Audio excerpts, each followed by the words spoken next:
then again, what's the point of having fuck you money if you never say fuck you?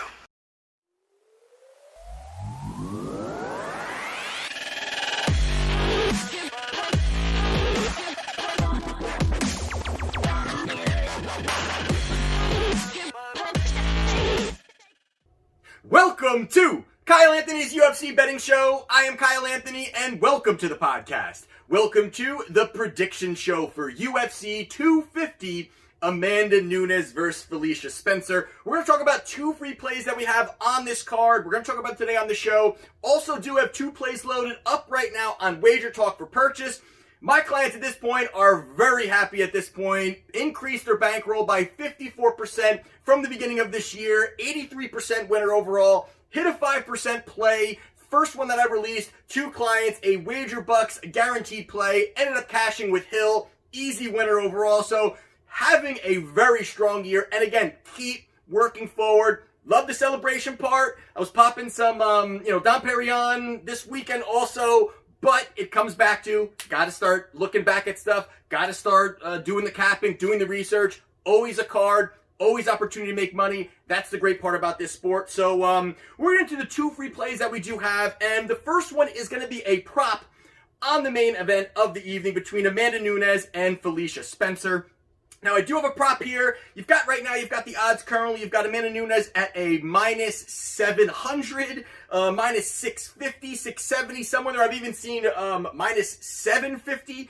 And you've got Spencer. She's going to be around the plus 500 mark, give or take kind of where you're shopping that as well. So with that being said, we're going to first dive into Amanda Nunes here. And like we always do, dive through the last three fights. See what makes sense, see where one fighter can exploit the other fighter, and if it does make sense to place that bet. So we're first going to talk about Amanda Nunes. 3 fights ago, she fought Cris Cyborg. This was pretty much a super fight in the women's division. You've got Cris Cyborg, who is a monster when it comes into the MMA world on the female side. Nunes has consistently beaten some of the top-level females in the division as well. And in this fight here, this was a fight where 51 seconds pretty much is all it took for these two to really go at it. And right away you saw these two went at it. They started dropping bombs right away. There was really no game plan, I think, for both of these females. They were kind of just going right at it. Nunes looked to drop big bombs quickly. Same with Cyborg. They stood toe-to-toe instantly. And I thought the interesting part about this was the fact that in the 51 seconds of that first round, Nunes dropped Cyborg 4 times before she landed the big bomb that put her away, which I found extremely impressive, showing the power that nobody has treated Cyborg like that ever. And she goes out there and just absolutely obliterates her in 51 seconds. It was just one of the most impressive performances. That was actually a client play that I had last year that was a plus 250 on Amanda Nunes. I love the price there. She came out, got us paid, but also a great performance for Amanda Nunes. 2 fights ago, she fought Holly Holm. Now, this was another one. We've got another past champion, past legend when it comes into combat sports overall. And then this fight here, right away, was a very different feel compared to the Cyborg fight. And then this fight, you more had Holly Holm staying at a distance. They were both kind of, feeling each other out. Nobody was going in and just landing the big shots, looking to strike quickly. And I think that was where Nunes kind of looked to see the movement more of Holly Holm than she was taking a look at I'm going to go in there and see if I can just bulldoze her. So this was a fight where, also that the thing about Nunes is, yes, she's got the power, but she's a kind of fighter that is not scared, even if you've got your guard up, to just throw a shot, throw a hard shot. And the reason, at least in my opinion, the big reason that she's doing that, regardless if it gets through, it's not going to cause as much damage. Obviously, it's being blocked. But she wants these girls to feel the power that she has in her right hand or her left hand. I mean, she really could throw bombs with both hands. But she's able to really do that, and I think that's something that she did to Holly early in that fight, where Holly was pretty good, well guarded, and there were spots where she's throwing bombs, and I think she just wants her to feel that power, And at that point, you really see Holly, she just couldn't pull the trigger. She just really couldn't pull the trigger in certain spots where I thought you would see in some past fights, she's looking to engage, looking to throw combinations. She does that scream where she kind of runs forward and throws, 3 or 4 combination shots. She just didn't really do that at all. She circled a lot. She kept her distance. Nunes kind of looked to engage. And then she lands the the Holly Holm-esque Ronda Rousey shot on Holly, which, I mean, you really couldn't put it any better for Nunes to end the fight that way. She lands a head kick, ends Nunes, ends the fight. Another first-round knockout, back-to-back first-round knockouts against 2 past champions. Very impressive there. And then there you have it on that fight.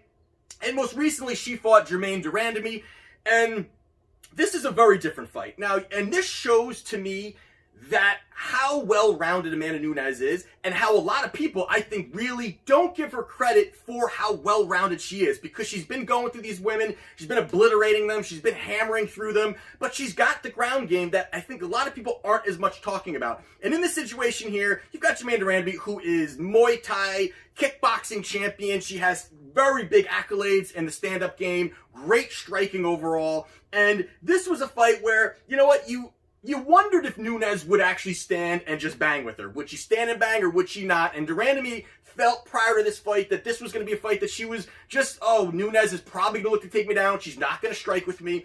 And that's pretty much what happened in this fight, where Nunes, threw some shots, threw the heavy shots quickly, but she level changed so well in these takedowns and so well timed, and was able to really, really disguise those takedowns behind these combinations. And it went 5 rounds, and it was one after the other after the other. She just kept taking de Randamie down, non-stop ground and pound, non-stop takedowns. And even when they actually kind of seemed like they were going to stand and just trade, Nunes level change, gets it to the ground, and de Randamie is definitely not someone who's easy to take down. She's not someone that's just will fall down on her back. She definitely is tough, and Nunes almost made it look easy because she did it for 5 straight rounds overall. So that was interesting fight, and I think that's something you could possibly take away going into the Spencer fight. A lot difficult to take something away from the Cyborg fight. A little bit from the Holly Holm fight, just shows her technical skills overall. But the Randamie fight, I think, is something you could take away when I watch that 5-round fight. We'll get into it more after we go over Spencer.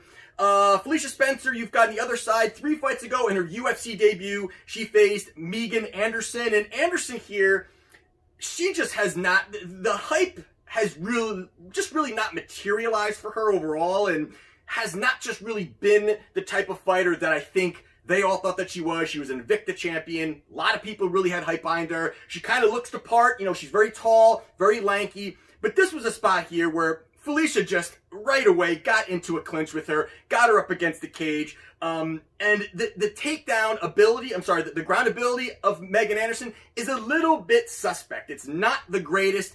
And even we're going to talk a little more about that in a minute too. But right away, she took Anderson down, got her back in that first round, gets a choke out. It was a very bad performance for Anderson overall, but it was a nice start for Felicia Spencer. She goes out there, she gets the first round submission victory, and that was that.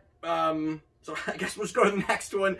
2 fights ago, she fought Cris Cyborg. Now, this is a fight where I think you could take a lot out of going into the fight against Nunes. Now, this was a fight here where, Cyborg, tough fighter. She's a well-rounded fighter overall also, but you don't really see it just because she's got the strength, she's got the power, she doesn't really need it. But you saw early in that first round, Spencer threw a couple very tricky elbows, very tricky inside elbows, and cut Cyborg, which was something that, you don't really see Cyborg bleed. She did get knocked out against Nunes, but you don't really see her bleed. You don't really see that. And she went in there, made her bleed early, but the thing about that was that Felicia just couldn't get her down. And that was something throughout this fight. Cyborg did look bad, as in that she was hurt. She definitely was hurt, but she never was in danger. And this is a fight that I think a lot of people are looking at as, hey, she hurt Cyborg, she hung in there, it was a tough fight, but she hung in there. She did. Without a doubt, she definitely did. But overall, she couldn't get Cyborg down. She really couldn't muscle her down. And even the striking that you really took a look at overall was very simplistic for her. She really wasn't very creative with it. Also, her striking defense lacked in a lot of spots. And, you know, she did have the pressure, but never again. Cyborg just was not in trouble in pretty much most of those spots.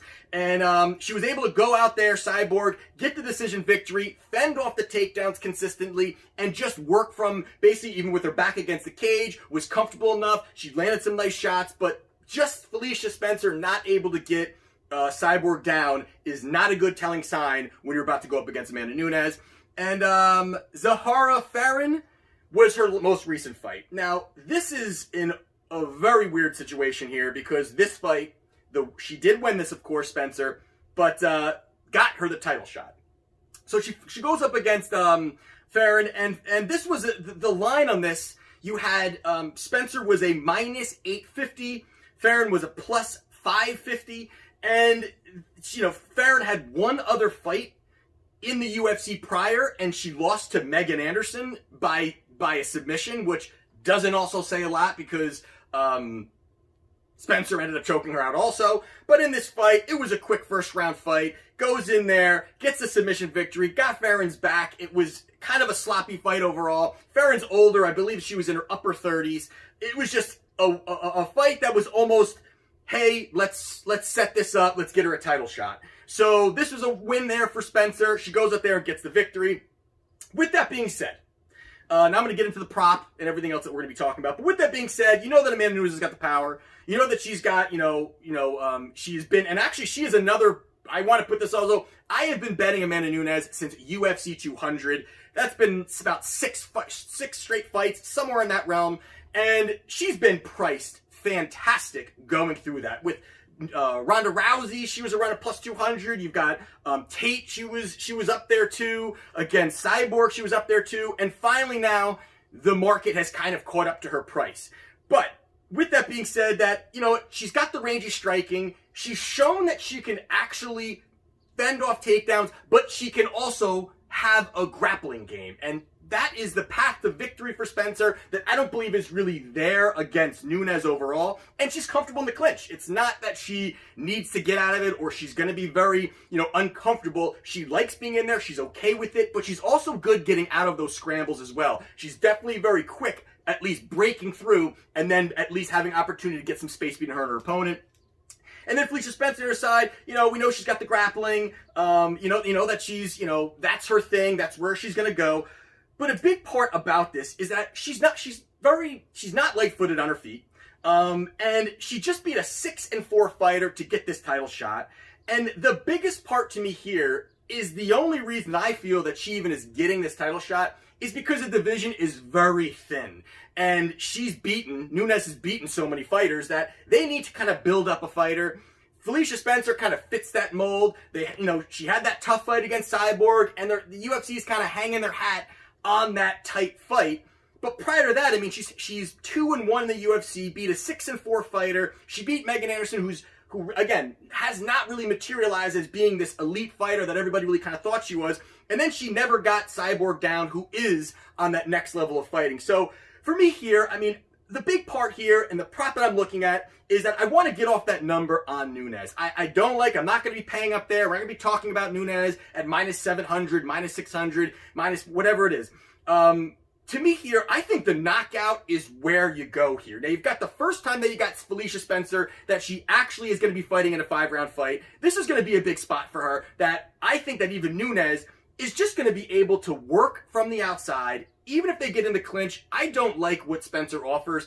I don't think that she's got enough power to really get her to the ground. I think this is going to be a fight where you're going to see a knockout where when they are disengaged and when they are at least in space, Nunes is going to be able to really pick apart Spencer.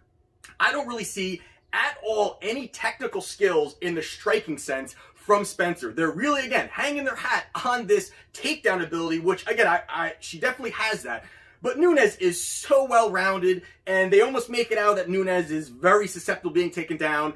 I don't think that she is. She's definitely had way back. There's been certain scenarios where, yes, against Shevchenko and these things where she has really corrected all of that. I think this is going to be a great spot. The knockout that I'm looking at right now is a minus 135.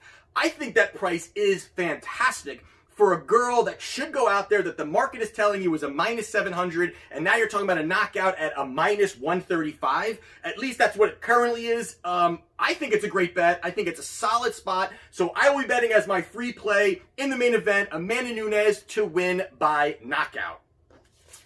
And the other one we're talking about is the co-main event of the evening between Raphael Assuncao and Cody Garbrandt. Now, I'll try to go through this quick. Like I always say, I talk too much in here sometimes. But I guess we're first going to be talking about Raphael Assuncao. And Assuncao right now, to give you the odds right now, you've got Garbrandt is a minus 152. You've got Assuncao, he's a plus 126, somewhere in that range. And when you go back and take a look at the last 3 fights, again, I'll try to go over this a little bit quicker. 3 fights ago, he fought Rob Font. And this is a fight where I'm high on Rob Font. I like Rob Font. His boxing is great. His distance management is great. Great combinations. Doesn't really throw many kicks and get that in, but he has got fast hands. And this was a spot here where Assuncao, being the smaller guy, giving up 5 inches of reach advantage, early knocked down Font. And from there, he really built a nice campaign in that fight. He went in there, got takedowns, very good in the takedowns, and he's also a kind of guy where great counterpunching. He kept landing big shots, pushing Font back, outboxing Rob Font. Definitely says a lot. I mean, again, definitely says a lot. I'm high on Rob Font. But a great showing and kept getting those takedowns, got the ground and pound. Font definitely doesn't have the ground game that Assuncao has, but I thought he looked amazing in that fight. He goes out there, gets a unanimous decision victory against Rob Font.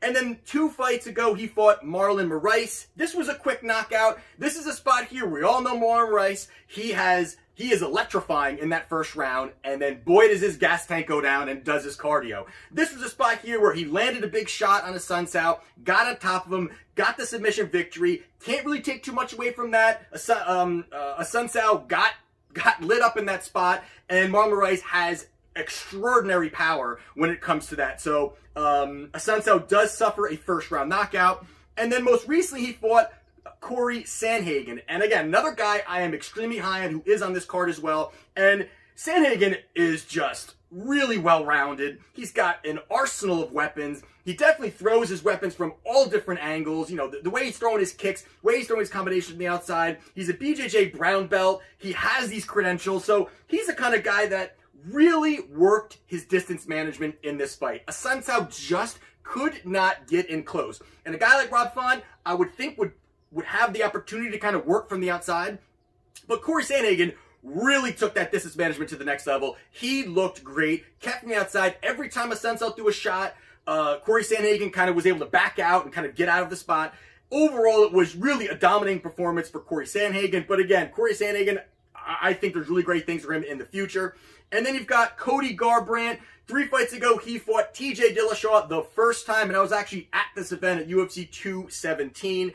And this was a fight here where it's bad blood. We don't have to get into all that. There was a lot of bad blood between these two. And this was one where both of these guys, in the beginning, first round, they kind of felt each other out a little bit. They were both kind of dancing around, you know, jabbing, talking some trash a little bit. End of that second, we know what happened there. Garbrandt lands a big shot, drops TJ, and then TJ almost looked like that was very close to being the end of the fight. If there was maybe 30 more seconds left in that round, he would have maybe finished him because TJ looked hurt. But this turns into the problem that Cody had 3 straight fights that we're going to talk about. Is his emotions. Is his game plan? Is his fight IQ possibly? And in this spot here, in the second round, Cody really took his confidence to a next level, went in there, looked for the big shot, was pretty much had no defense at all. Either did TJ also, but TJ, they both landed some big shots. TJ lands the bomb, puts him down, puts him away in the second round, gets the knockout. And that was a spot there where, again, I really like what Cody does. Cody's got great boxing, good hand speed. His footwork is good too. But as soon as he starts getting either really hyped about the fight or emotional or he gets hit, he kind of throws all that out of the window. So he does lose that first time against TJ Dillashaw. And then 2 fights ago, it was TJ Dillashaw versus Cody Garbrandt number 2. And this was the same thing again. And this is a situation where you do question a guy's fight IQ. And before the fight, Cody saying, I got to fight smart. I've made adjustments. I'm not going to go in there and just go guns blazing. I'm going to just be able to, do my thing, work my strategy. And again, that goes out the window. He lands a big shot, looks to finish, landed a nice shot, looks to keep pushing forward, and then TJ once again lands the big shot, and it does, as we all know, the question is Cody Garbrandt's chin.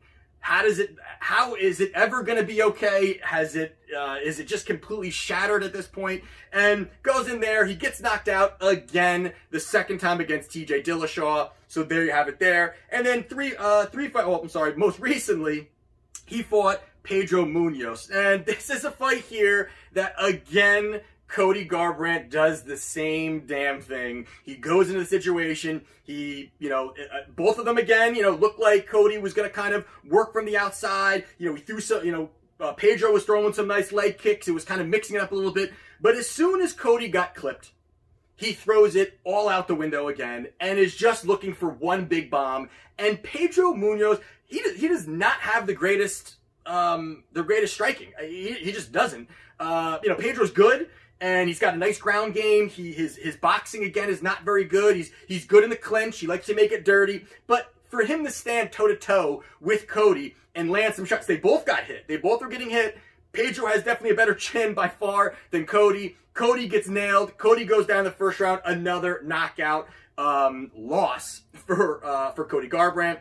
So with that all being said, you've gotten this situation here, the boxing, again, like I'm saying, with Cody is great. He's got good footwork, good hand speed. The emotions is going to be a really, really bad thing here. But you've got someone like Assuncao that has the great counter-striking ability to go inside and work. And he makes his opponents consistently pay when they do lunge forward, when they do throw those combinations. He absolutely always makes them pay. He also, for the most part, has a pretty good chin as well. And I like the fact that how he mixes things up. The leg kicks are going to be there because Cody, throughout that we've seen, he doesn't really check leg kicks very well. He's mostly, again, focused on that boxing that leaves his legs susceptible to being hit.